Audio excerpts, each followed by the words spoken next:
태국 주재 대한민국 대사관에서 연락이 왔습니다. 잠깐 이상하면서 불쾌한 생각도 들었지만 대사관 담당자도 민원이 들어오면 처리 결과를 보고해야 하는 공무원들 입장이라는 걸 잘 아는 터라 상세히 설명해 주었습니다. 사건이 시작된 지 벌써 3년이 지나가고 있는 것 같네요. 참 짧지 않은 시간인데 코로나가 막 극성을 부리기 시작하는 무렵부터 시작된 사건입니다. 한국에서 사기를 당한 소위 로맨스 스캠으로 사기를 당한 순진한 한국 여자가 라이언에게 어려움을 호소하며 연락이 온 지 벌써 시간이 그렇게 많이 되었네요. 한국계 태국인이라고 주장하는 약간 까무잡잡하지만 잘생긴 호감형의 남자를 우연히 SNS 상에서 알게 되었고 사람은 호감을 가지면서 대화를 나누게 됩니다. 상대 남자 빠르게 다가옵니다. 연인이 아닌 부부 수준으로 훅 들어오죠. 한국 여자 미정 나이 40세입니다. 모태솔로입니다.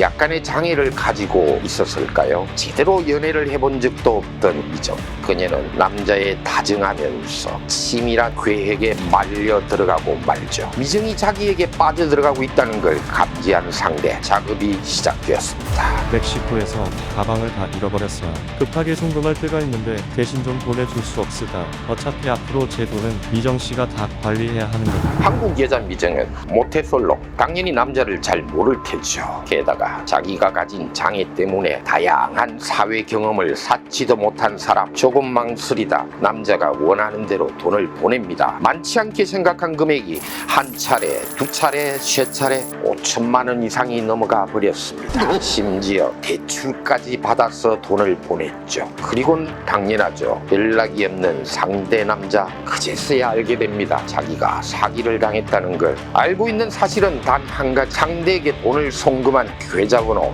딸랑 하나. 한국 경찰에 호소도 해보고 대사관에 호소도 해보고 진정해보지만 소용없었죠. 들을 수 있는 말은 어렵다, 힘들다는 말밖에. 그러다가 마지막에 라이언에게로 연락이 온 겁니다. 우선 태국 계좌에 나온 이름을 가지고 SNS 계정을 추적해 보았습니다. 다행히 인스타에 나오더군요.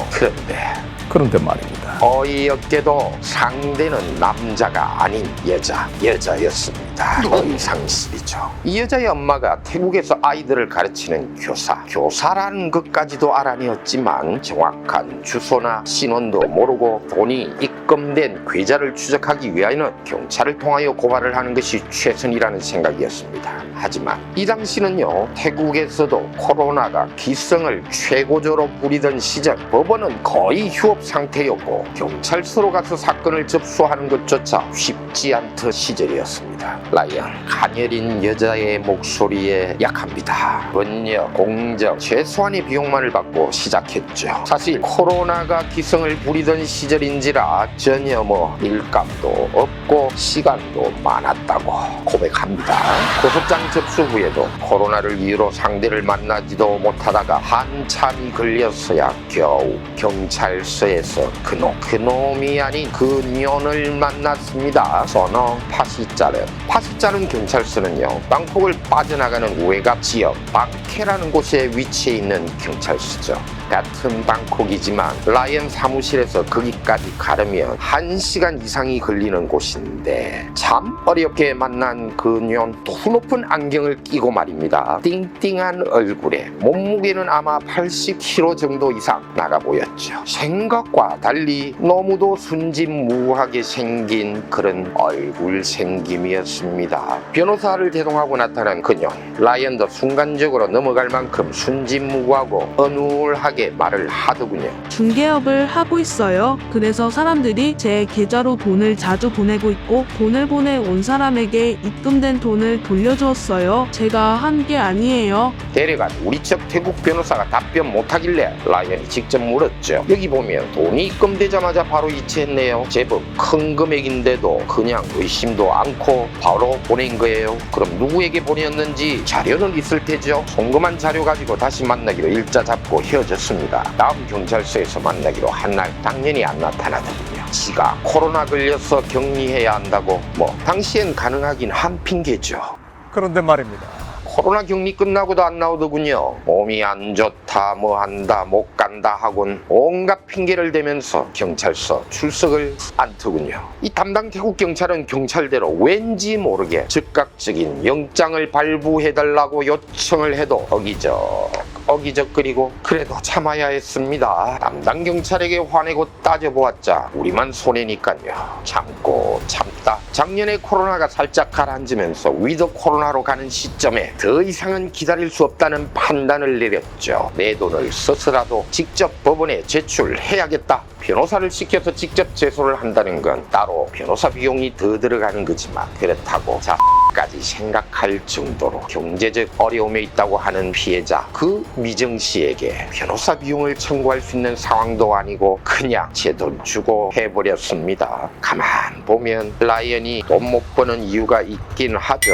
자, 그제야 재판이 제대로 시작되었는데요. 사기 사건 같은 경우 깔끼야라고 원고 피고가 만나서 합의를 보는 시간을 먼저 하는 것이 태국 재판입니다. 여기는 법원에서 중재를 하는 명망 있는 사람이나 어떤 땐 판사가 같이 합석해서 합의를 유도하죠. 여전히 말도 안 되는 변명으로 씹으려대는 그년 지금 한국에 있는 피해자는요. 장애를 가진 사람인데 대출 이자도 제대로 못 갚고 있습니다. 너무 어려워서 까지 생각하고 있어요. 그런데 이 여자는 경찰서부터 계속 이렇게 변명만 하고 있습니다. 더 이상의 합의는 불필요하네요. 라이언이 화가 나서 코멘트하자 합석한 법원 중재인 남녀 두 사람도 같이 말하더군요. 당신 통장으로 돈이 들어온 게 사실이지 않나요? 합의를 할 의사가 전혀 없는 거죠. 이후 우린 드디어 알았습니다. 그녀의 정체. 그녀는요 태국에서 최고의 명문대학 탐마사 대학을 나온 수재. 사실상 탐마사 대학은 우리 외국인들이 알고 있는 쭈라롱콘 대학보다 태국에서는 태국인들이 훨씬 더 선호하는 수재들이 많은 대학입니다. 탐마사 대학 졸업만이 아니었습니다.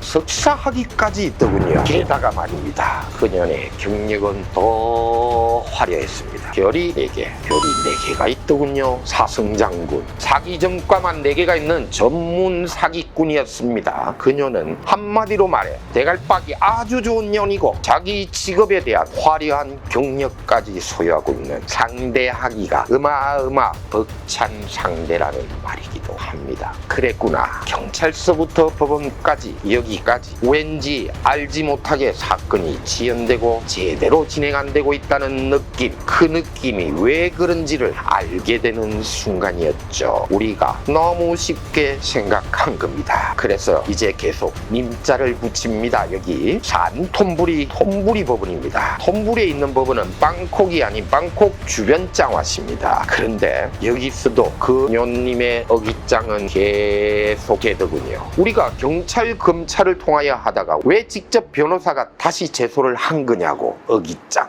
라이언 검사에게서 직접 전화를 받았습니다. 2번씩이나. 지난 재판에서 드디어 정인신문 일자가 잡혔습니다. 10월 중순으로. 정인신문이 끝나면요 보통 2달 이내에 판결 일자가 잡힙니다. 이제 다 되었단 말이죠. 그만큼 정인신문 재판은 재판에서도 가장 중요한 재판이기도 하다는 겁니다. 근데 판사도 이상한 점을 감지하였는지 우리 측에 부탁을 하더군요. 정인신문 일자에는 피해자인 미정씨가 불편하더라도 직접 출석을 하도록 해달라고 말입니다. 세상에 자주 모습을 드러내 보이지 않는 사람, 피해자 미정, 장애까지 가지고 있는 사람, 외국으로 가본 적도 없는 사람, 비행기 값도 없고 겁이 난답니다. 직접 통역도 구해야 하지만 라이언이 통역도 그냥 해주고 아침에 숙소까지 가서 픽업도 생각하고 있는데 여러분 어리석다 질책들 마시고 처음 가는 외국행 그것도 송사 문제로 가야만 하는 미정씨에게 여러분이 따뜻한 말 한마디로 용기를 좀 주시기 바랍니다. 라이언이었습니다.